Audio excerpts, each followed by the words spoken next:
सोचो, एक देश, एक ही भाषा, एक ही लोग, लेकिन अचानक वह देश दो हिस्सों में बंट जाता है। फिर शुरू होती है ऐसी जंग जिसमें पूरी दुनिया शामिल हो जाती है।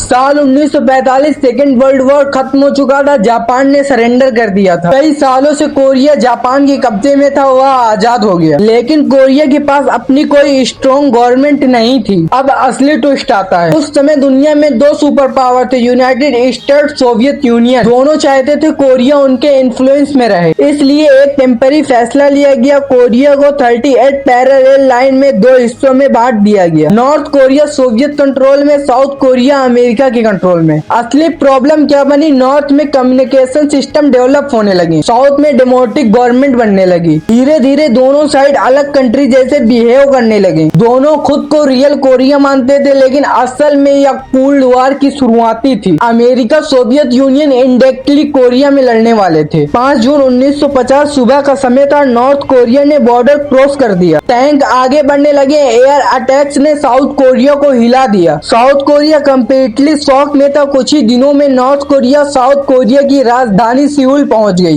कैपिटल सिटी गिरने वाली थी। साउथ कोरिया फोर्सेस पीछे हट रही थी। सबको लगा युद्ध खत्म हो चुका है, लेकिन तभी यूनाइटेड नेशन ने इमरजेंसी मीटिंग बुलाई। इतिहास में पहली बार यूएन ने मिलिट्री एक्शन अप्रूव किया। अमेरिका आगे आया। अमेरिकन ट्रूप्स कोरिया भेजे गए। नॉर्थ कोरिया को सपोर्ट कर रहा था सोवियत यूनियन, और सीक्रेटली चाइना भी कर रहा था। एक तरफ north Korea, China, Soviet union, दूसरी तरफ south Korea, America, UN forces. अब यह सिर्फ कोरिया लड़ाई नहीं रही, ये बन गई कोल्ड वॉर बैटलफील्ड। सितंबर 1950 जनरल मैकार्थ ने एक रिस्की प्लान बनाया, इंचियोन लैंडिंग। यह जगह बहुत ज्यादा रिस्की थी, लेकिन अगर यह प्लान सक्सेसफुल होता तो north Korea army cut off हो सकती थी। यूएन फोर्सेस ने अचानक समुद्र से अटैक किया। नॉर्थ कोरिया आर्मी पीछे हटने लगी। राजधानी सिउल वापस से साउथ कोरिया के हाथ में आ गया। लेकिन अब सिचुएशन पलट चुकी थी। 1950 के अंत में चाइना ने वार्निंग दी, अगर यूएन फोर्सेस नॉर्थ कोरिया की बॉर्डर क्रॉस करेगी तो हम इंटरवेन करेंगे। लेकिन वार्निंग इग्नोर कर दी गई, और फिर लाखों चीनी सैनिक पहाड़ों से रात में उतर आए। यूएन फोर्सेस कम्प्लीटली शॉकेड हो गई। दोनों तरफ के लोग मरने लगे। इस वॉर में सबसे ज्यादा सफर किया सिविलिज्म ने। फैमिली टूट गई, लाखों लोग रिफुक बन गए। विलेज कम्प्लीटली डिस्ट्रॉयड हो गए। कुछ लोग नॉर्थ कोरिया में फंस गए, कुछ लोग साउथ कोरिया में। और सबसे दर्दनाक बात, आज तक फैमिलीज वापस नहीं मिल पाई। एक ही देश के लोग अब स्ट्रेंजर्स बन चुके थे। 1951 के बाद वॉर किसी डायरेक्शन में नहीं गया, किसी को विक्टोरी नहीं मिली। फ्रंट लाइन लगभग सेम जगह पर फ्रीज हो गई। 38 पैरेलल के आसपास लगातार लड़ाई चलती रही, लेकिन किसी को जीत नहीं मिल पाई। 1953 में फाइनली एक एग्रीमेंट हुआ। आज तक नॉर्थ कोरिया साउथ कोरिया तकनीकी रूप से वॉर में है। गोली बम बारूद बंद है, टेंशन आज भी है। कोरिया वॉर ने दुनिया को एक चीज सिखाई, जब आइडियोलॉजी लड़ती है तो इंसान वहां हार जाता है। Thank you so much.